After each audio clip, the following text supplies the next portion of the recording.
Welcome to Rev 2017. Thank you for joining us today and bringing your expertise, passion, and ideas to our gathering. My name's Olivia Campbell Andersen. It's my honor to serve as Executive Director of Renewable Energy Vermont. Today marks 17 years, can you believe it, of Rev's annual conference and expo.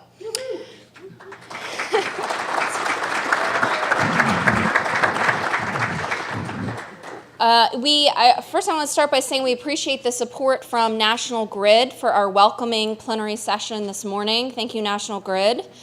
And before we get started, I want to recognize your Rev staff team, who you probably connected with this morning and talk with frequently throughout the year.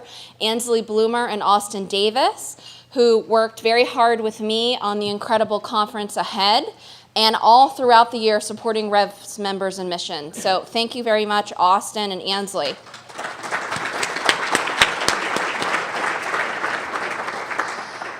Normally, I would simply launch into our program today, but given the ongoing humanitarian crisis in Puerto Rico and the islands, recovery ongoing in Florida, Texas, and many other areas due to climate instability, and the horrific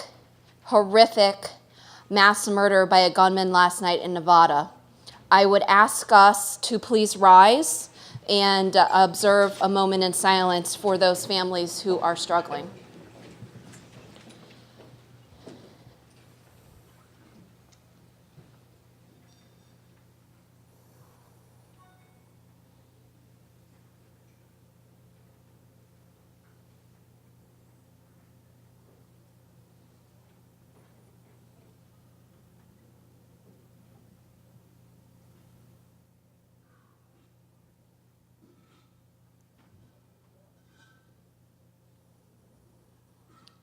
Thank you.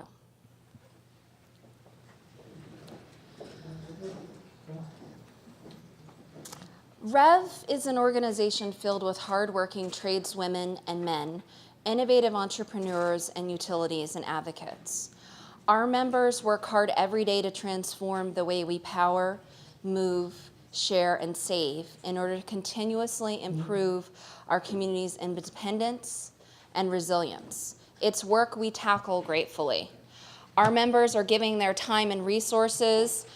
Some of them aren't able to join us here today to help those affected by climate instability. For example, one of our board members, Dan Kenny, the founder of Catamount Solar, is in the Florida Keys helping folks rebuild. Tesla is sending energy storing power walls to Puerto Rico to expedite recovery there. And our national partner, SIA, is coordinating support efforts from the solar sector.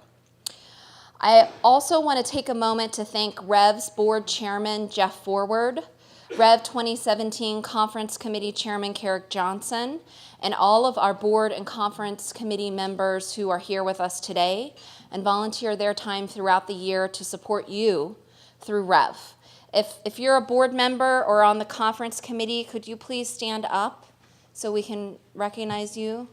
A couple folks to go ahead, stand up, don't be shy. Don't be shy.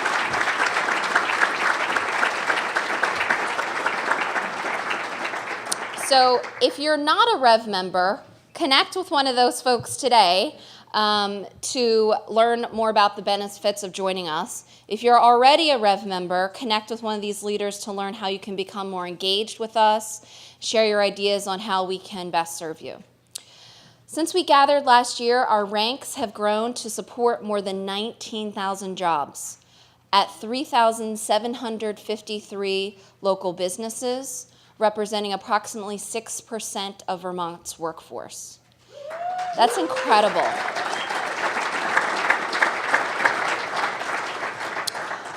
My hope is that you see Rev 2017 as an opportunity to engage each other on how we can best harness our ingenuity and resources to go further and faster together, to meet our customers' and neighbors' clean energy needs as soon as possible, with great sense of urgency, as I know many of you have and work with every day, to ensure that everyone, regardless of their income, has access to the benefits of renewable energy to heat and power their homes, bikes, cars, trucks, and buses, and continue to be a beacon of hope and model of possibility for the world.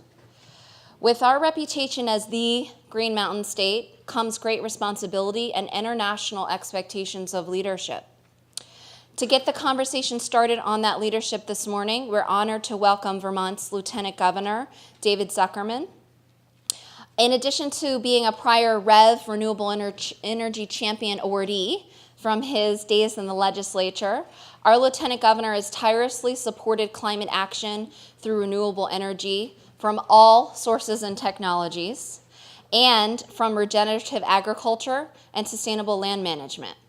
REV's thankful to be a part of the Blue-Green Alliance, organized by the Lieutenant Governor to collaborate on economic and environmental solutions. When not in the State House or out meeting with constituents, he's afield at his organic farm in Heinsberg, or manning the Burlington Farmers Market, which is where I first met him. Thank you so much for joining us this morning, David. If you want to come up, I appreciate that.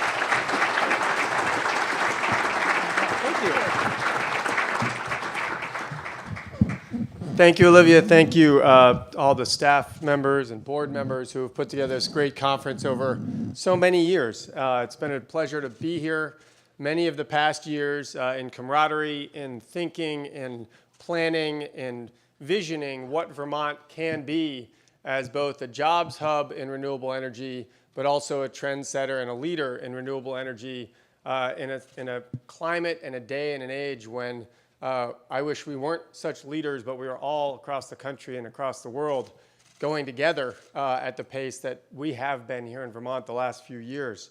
I don't know how many of you, both in going to sleep and then waking up the next day last November, really had a huge pit in your stomach. I certainly did. I won the office of Lieutenant Governor, and yet I was depressed. It was kind of an interesting set of emotions.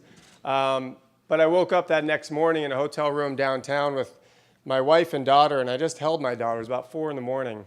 And I thought about two major things: the Supreme Court and climate change.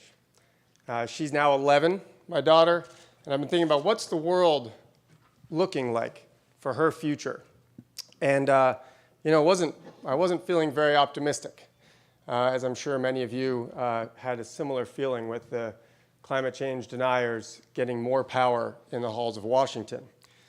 But what do? You can cry in your milk and sit and do nothing, or you continue to move forward and work to make change in a positive direction around these sorts of issues.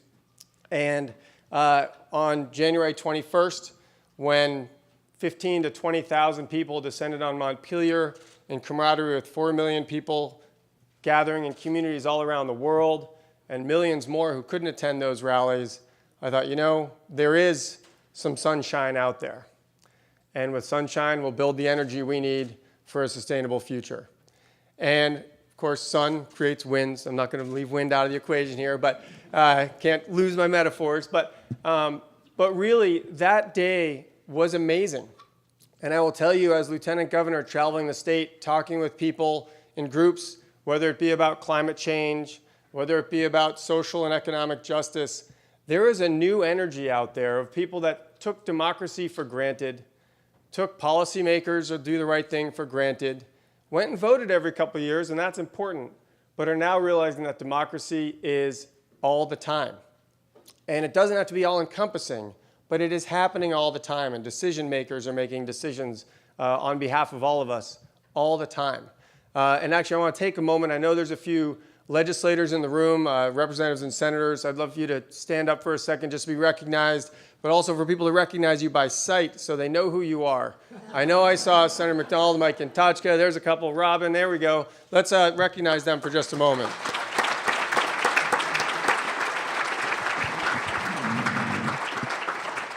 Now, many of you live in different parts of the state. It would be great if some of your legislators were also here to learn from these incredible business innovators and job creators around the state, and also scientists and technological wonder people that not all of us as legislators are, to give us the information so that we can make the policy decisions that are going to benefit all of us, both environmentally and for our children's future, and also economically here in the state.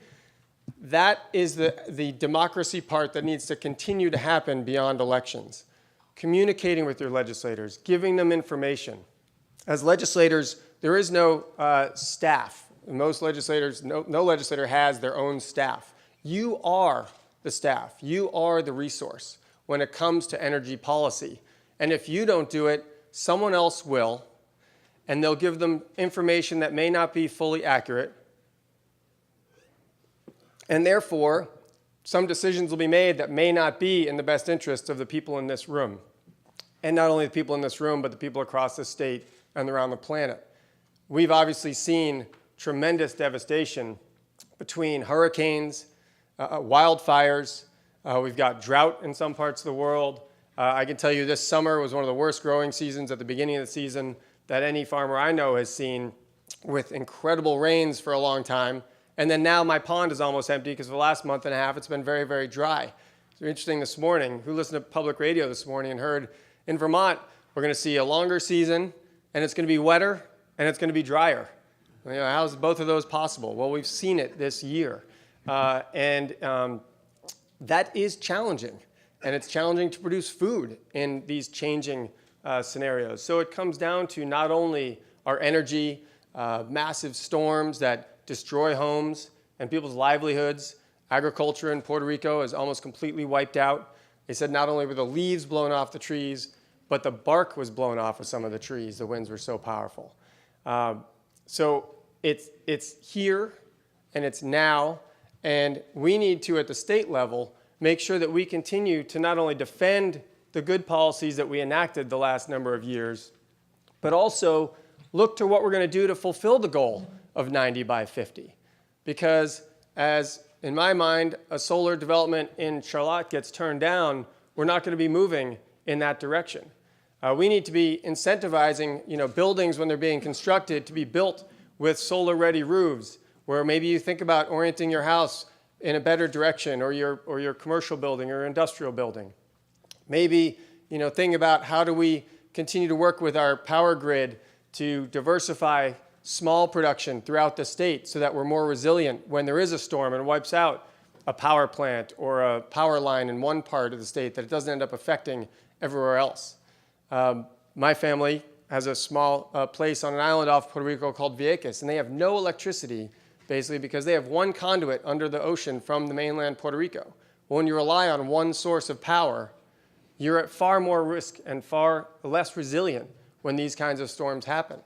So you need to work with the policymakers that are in this room, but also the policymakers across the state. And if some of them aren't quite as good on this, you can either help them get better, or you can consider how to have a better legislator on these kinds of issues with respect to our resilience, our economy, and our future. I just want to wrap up briefly by saying a couple things.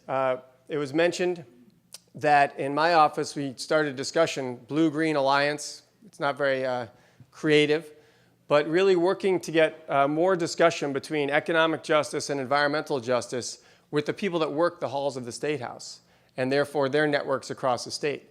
Olivia mentioned it's really important that we make sure renewable energy is something that's accessible to everyone, whether it's weatherization issues, whether it's people getting paid a livable wage so that they can afford their basic needs in a way that isn't as destructive to the planet. I think it's really important that we talk to people who are in those circumstances and don't guilt someone for not making the right decision when they can't afford the right decision. We are not helping ourselves in our discussion when people walk away from a conversation about renewable energy feeling bad about a decision they've made. That isn't actually going to be productive in our work together in making some of those policy changes in Montpelier. We need to figure out how can we make it so that everyone who's working is getting paid a wage or has health care and has the ability to then invest in those things that will save them money in the long run, as we know renewable energy does, or a great renewable energy vehicle. But the upfront cost is not easy. So we need to be working to bring our labor and economic justice folks together with those of us in the environmental arena so that we can support each other in our policies and make sure when a wind turbine goes up that the ironwork that's done in the base of that wind turbine is done by Vermont laborers, not someone out of state getting paid less. These are the kinds of things we can be thinking about, that if we do this work together, we'll be a much more powerful political force in Montpelier. So in part of that political force, I want to wrap up by saying I'm going to leave a sign-up sheet at the front desk, the sign-in desk, for a newsletter that I put out during the session every few weeks. Out of session, it's a little less frequent, but it just throws out 3 or 4 issues that are happening every couple of weeks and how to reach your legislator and how to be a part of this democracy, not just in the election process, but in the thought deliberative process, because that's where the decisions are made, and that's where the ramifications of those decisions are going to impact everyone in this room. I'm so excited to see you here. Obviously, it's a great room full of incredible minds, entrepreneurs, idealists, visionaries, and we can make all of that happen with this energy in the room by bringing it out there as you do every day, both installing renewable energy, making homes and businesses more efficient, and working in the political process. Thank you for your work. I look forward to seeing you.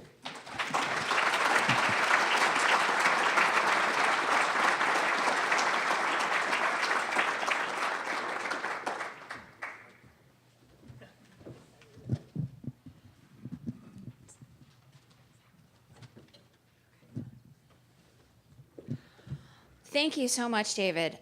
Our next speaker is our state's Chief Law Enforcement Officer joining us this morning. Attorney General Donovan implements and enforces the law to improve quality of life for all Vermonters. Whether this means enforcing our criminal laws to keep folks safe or vigorously pursuing those who foul our air, water, land, or workers, he thoughtfully harnesses the full legal resources of the state. Recognizing the importance and need for leadership beyond our borders on regional, national, and global issues such as climate change and air quality, our Attorney General has supported several legal actions on these issues. I'll let him tell you a little bit more about that. Thank you so much for joining us today, TJ.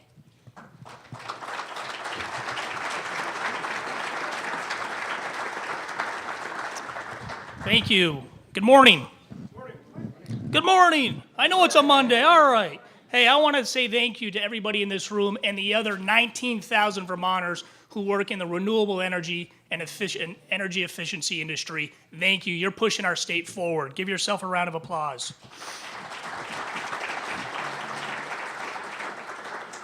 And everybody knows that we're at a crossroads, not only in this state, but in this country. And very simply, the message from me, from the Attorney General's office is this: we're going forward. We're not moving backwards.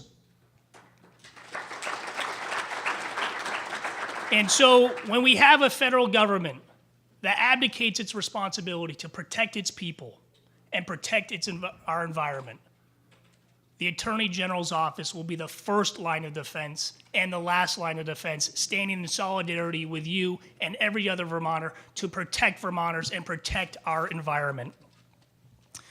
Whether it's the federal government's efforts to divide us based on discrimination, on people's religion, people's ethnicity, on where people are born, we've stood up and said, not in Vermont. And whether it's the federal government who is trying to destroy our environment by dismantling the EPA, by saying that no, people don't have a right to clean water and to clean air, the Attorney General's office has been there to say, not in Vermont. We will continue to advocate, we will continue to fight, and I ask for your support, I ask for your solidarity, and to continue to do what you do to move us forward and to demonstrate to the rest of this country and to the world that when we talk about the future in energy, when we talk about the future in energy efficiency, people talk about the state of Vermont.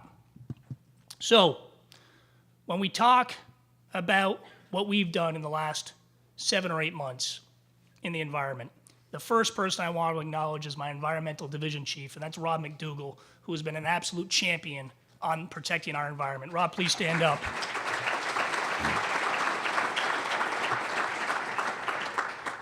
You know, and I came into this job being a criminal prosecutor. I can't pronounce half the words in environmental law, and I'm not going to try to. But I got to tell you, When you grow up in Vermont like I did, like Rob did, like so many of us, and you live here, it's basic. People have a fundamental right to clean air and clean water across this country. And we will do everything we can to protect it. We fought to preserve President Obama's Clean Power Plan, which is moving us forward, and we'll continue to litigate that case. We've sued to make sure that energy efficiency standards remain in place. We filed again to make sure that we limit and measure greenhouse gas emissions. We fought to make sure that chemicals that actually damage children, impair their brain development, are not used in our food. All this is happening in our country. And what we have to do is we can't give up. And it's not just about giving up. We can't rest. Because every single day, today was no exception, yesterday was no exception, we read or see something that should appall us. That we fought too hard, not only in this country, but in this state, to be leaders in equality, to be leaders in environmental protection, to be leaders in civility. This is what is at issue in 2017 in our country. And when you talk about the Attorney General's office, please talk about the guardians of our people, the guardians of our environment, stewards of our land, of our water, of our air. This is what we believe in. You know, we talk about economic development in this state often, and a choice about whether or not we grow. Well, of course we grow in this state. You have to grow. We talk about investing in preserving our landscape. For me, it's not an either or. We can do this. We can do this if we actually sit down and talk and not divide each other based on rhetoric, based on, frankly, some falsehoods, but to understand that Vermont, like our country, is at a critical crossroads. And I think the only choice we have is to move forward and to grow with the energy efficiency and renewable energy industry leading our way. Now, Austin Davis said to me, I said, what's the growth? He said, over 20% in this industry. It's amazing. My next question is it sustainable? We don't know. But when we talk about growing our economy and protecting the shared values and traditions in our state, there is only but one decision, and that is to continue to invest and to continue to grow. We did our part in making sure that we expanded when we sued Volkswagen, made sure we brought millions of dollars to this state and advocated for a federal settlement of over $18 million that's going to come to our state to expand the use of the mitigation fund, to make sure that people in this room and other entrepreneurs come up with the next best idea. Because I can tell you this, guys, in Montpelier, I'm not creating any jobs. You are.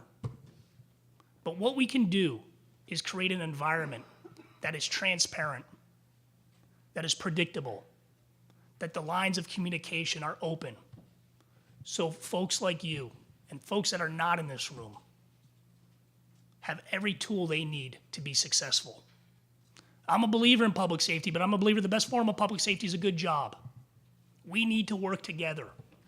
We need to have a public-private partnership that grows this economy and leaves no one behind. That's the Vermont I know. That's the Vermont I'm fighting to defend. I thank you for your leadership. I thank you for your support, and let's continue to move forward. Thank you.